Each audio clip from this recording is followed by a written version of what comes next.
Moorcroft was set up as a charity in 1999 when this premises was bought by the benefactor Brenda Carn-Smith, who used to live next door. She bought the land, and the charity then expanded the facilities that were here at the beginning. In 2000-2001, the lower yard was built and the outdoor menage, and the big development in recent years was 3 years ago. We were lucky enough to get a very nice legacy out of the blue, and we built the indoor school, which was obviously a great boon because the girls had to be schooling the horses outside in the outdoor menage in all weathers. Moorcroft is a great example of the way the British racing industry is showing responsibility for the future well-being of racehorses. And as I think you can see, the facilities at the Moorcroft Racehorse Welfare Centre are second to none now, and the horses get absolute first-class treatment. They often go there with a problem. They've come out of training and they are nursed back to health and hopefully given another role in life that hopefully will have a good future. Well, the first thing is we give him a little bit of time to settle in, obviously, and the feed regime will change and the exercise regime will change straight away. We let him settle in, get him used to the place, which is quite different to probably the routine he's been in.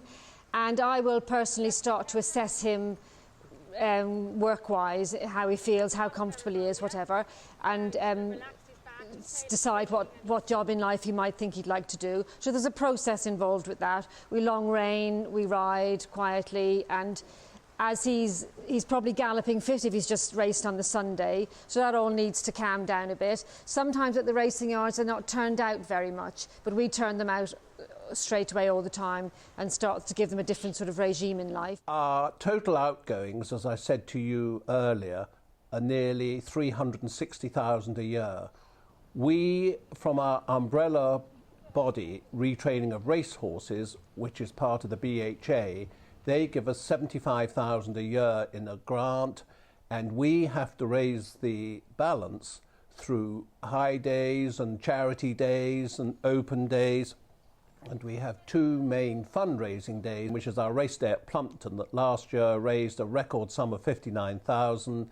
And we have a quiz at the Landmark Hotel in London in April, which is a black tie sports quiz fronted by Nick Luck and Alice Plunkett, which is a lot of fun. And between them, those two raise nearly 100,000, which is fundamental to keeping the show on the road. In recent years, Betfair have been absolutely fantastic. The horse box you saw out there, they did that for us entirely. They paid for the whole. It's a refurbished box to Mary's specification. We've got 90 acres of very well post and railed paddocks for the horses. They go out in groups of 2s and 3s and have a lovely time relaxing and being as horses should be in the field.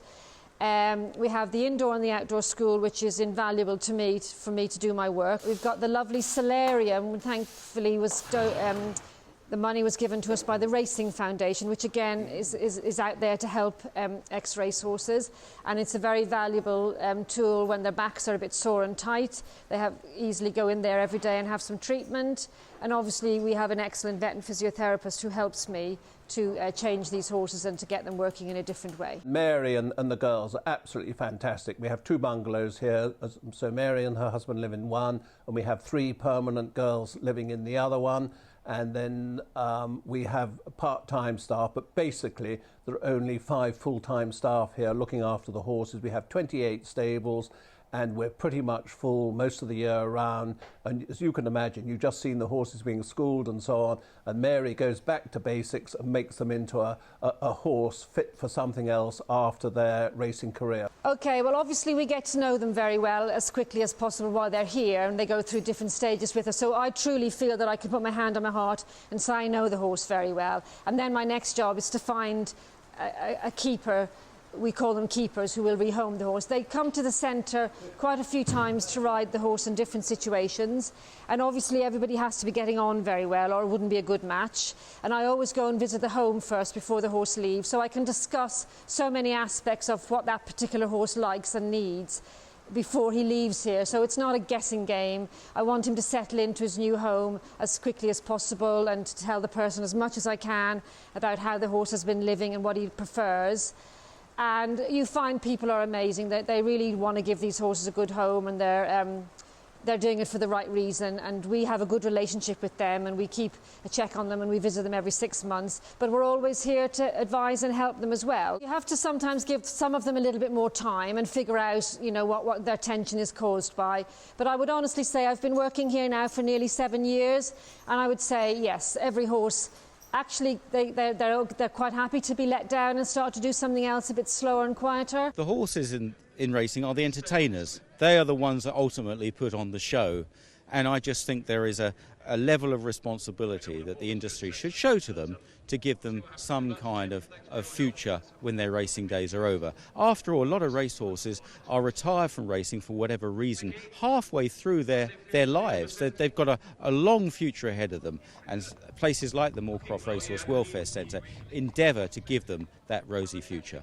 I do love it, and the staff, I've got a fantastic team of girls who have stayed with me for a long time, and we do love it. It's very, very rewarding when the horses leave here and we know they go to a good home, because that's our job done, and we've given that particular horse a new chance in life, and it's a good chance in life to do something else. Sometimes they finish racing and they're only 2 and 3 years of age, so that's a whole life ahead of them, and I feel it's an important job to make sure we give them the right chance. Our emphasis, myself and the staff, our emphasis is really on education as well as what we do, because I always feel if we educate people to look after the horses better and to understand them better, then the horses are going to have a better time and go to a better home. We are one of 4 centres that come under the ROR Retraining of Racehorses banner.